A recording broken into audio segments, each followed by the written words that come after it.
মার মন্ত্র দিয়া দুইজনের দেয় বাঁধিয়া, কলেমার মন্ত্র দিয়া দুইজনের দেয় বাঁধিয়া। এই না বাঁধন থাকে ওরে মরণের পর, এই না বাঁধন থাকে ওরে মরণের পর।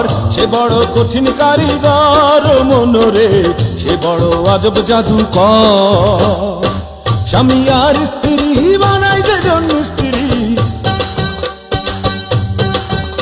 আরে স্বামী আর স্ত্রী বানাই যেজন মিস্ত্রি, সে বড় কঠিন কারিগর মনরে, সে বড় আজব জাদুকর। স্বামী আর স্ত্রী বানাই যেজন মিস্ত্রি, সে বড় কঠিন কারিগর মনরে, সে বড় আজব জাদুকর।